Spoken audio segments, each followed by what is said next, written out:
કરી શકો છો। શું આવશે આરટીજીએસ માં? તો real time gross settlement, IFSC code દ્વારા अन्य बैंक में शू करवामां आवशे? नाणां ट्रांसफर करवामां आवशे। जे आईएफएससी कोड क्यांथी आव्यो छे?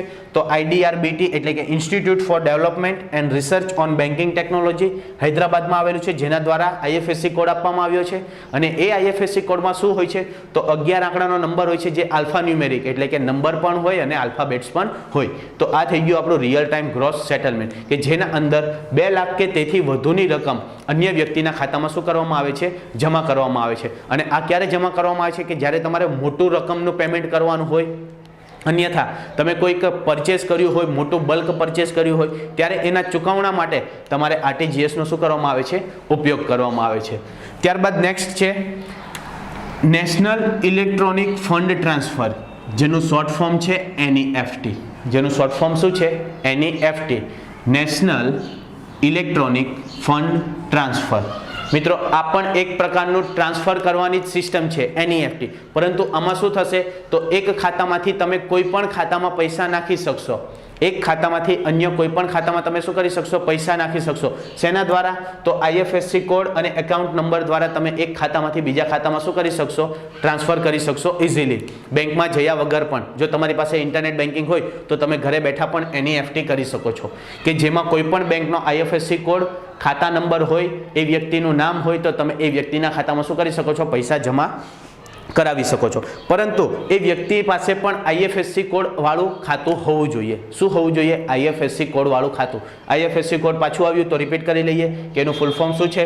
तो इंडियन फिनांशियल सिस्टम कोड, के जे 11 आंकड़ानो होय छे, जेमां अल्फा न्यूमेरिक नंबर होय छे। कोना द्वारा आपवामां आव्यो छे? तो IDRBT, institute for development and research on banking technology Hyderabad में आवेली छे, जेना द्वारा आईएफएससी कोड शुं करवामां आव्यो छे? आपवामां आव्यो छे। हवे ज्यारे 50,000 सुधीनुं केश तमारे NEFT कराववुं होय तो हालमां शक्य छे। NEFT एटले के एक खातामांथी बीजा खातामां पैसा जमा कराववाना, बराबर छे। परंतु जो तमारे केशमां NEFT कराववुं होय तो तमे केश रकम ए बेंकमां जमा करावी शको छो अने ए बेंक तमारा वती शुं करी आपशे? NEFT। परंतु एना बदलामां बेंक तमारी पासेथी कमीशन लेशे। शुं लेशे? कमीशन। एटले बेंक तमने ए कमीशन लीधा पछी केश NEFT नी शुं आपशे? सुविधा, बराबर छे। त्यारबाद छे बैंक ओवरड्राफ्ट। बैंक ओवरड्राफ्ट जे चालू खाता होय एटले के करंट अकाउंट धरावता होय ए व्यक्तिओनी जे खातामां जमा रकम होय एना करता वधारे रकम उपाडवानी बैंक शुं आपे छे? फेसिलिटी।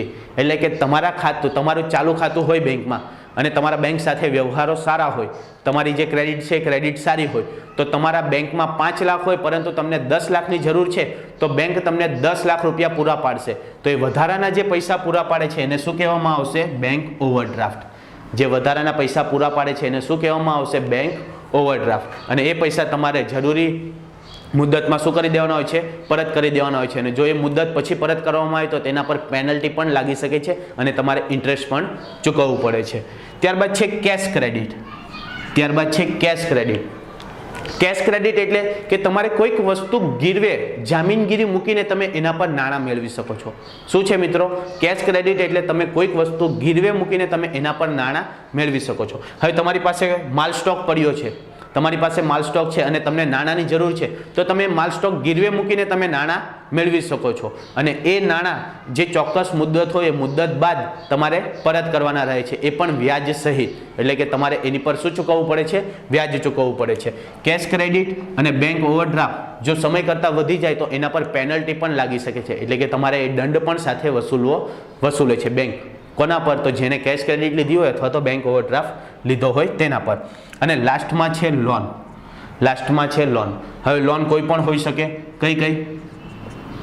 ટૂંકા ગાળાની અને લાંબા ગાળાની, બરાબર છે। અત્યારે આપણે બધા જ પ્રચલિત છીએ કે કોઈ પણ વસ્તુ ખરીદવી હોય તો આપણે સૌપ્રથમ એમ કહીએ છીએ કે કેશમાં લેવી કે લોન ઉપર લેવી, બરાબર છે। તો એ લોન જ છે।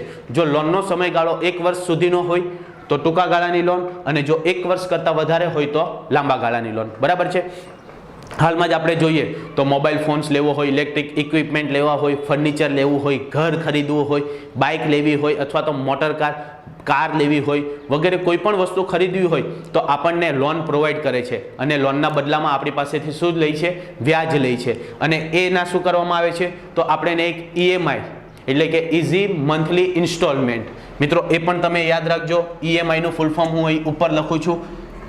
EMI એટલે કે ઇઝી મંથલી ઇન્સ્ટોલમેન્ટ,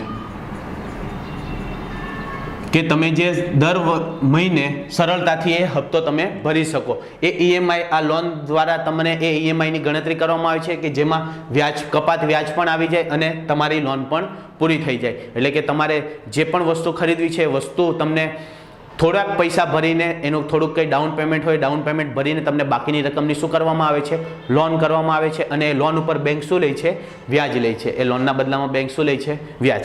તો આપણે શું જોયું? તો આપણે જોયું કે બેંક શું ઇસ્યુ કરે છે? તો ડ્રાફ્ટ ઇસ્યુ કરે છે. એ ડ્રાફ્ટ શું હોય? તો કોઈ વ્યક્તિના નામ પર હોય, કોઈ ઇન્સ્ટિટ્યૂટના નામ પર પણ હોય. અને જે વ્યક્તિના નામ પર હોય એ વ્યક્તિ ત્યાં જાય અને ડ્રાફ્ટ આપે એટલે એને શું કરી દે છે? તો બેંક નાણાં ચૂકવી દે છે. ત્યારબાદ છે બેન્કર ચેક્સ. તો બેન્કર ચેક્સમાં શું હતું? તો આપણે કોઈ અન્ય બ્રાન્ચમાં જઈને ત્યાં નાણાંની જરૂર છે તો અહીં આપણે કેશ જમા કરાવીને એ બેંકનો ચેક લઈ લઈએ છીએ અને ત્યાં જઈને શું કરીએ છીએ? તો એ બેંકનો ચેક રજૂ કરીને આપણે નાણાં મેળવી શકીએ છીએ. ત્યારબાદ જોયું real time gross settlement RTGS. તો RTGSમાં બંને અકાઉન્ટ કેવા હોવા જોઈએ? તો RTGS કોડવાળા હોવા જોઈએ કે જેમાં IFSC કોડ દ્વારા નાણાંની આપ-લે થાય છે. તો IFSC કોડમાં શું જોયું? તો એનું full form Indian financial system code, કે જે 11 ડિજિટનો આલ્ફા ન્યુમેરિક કોડ હોય અને કોના દ્વારા આપવામાં આવ્યો છે?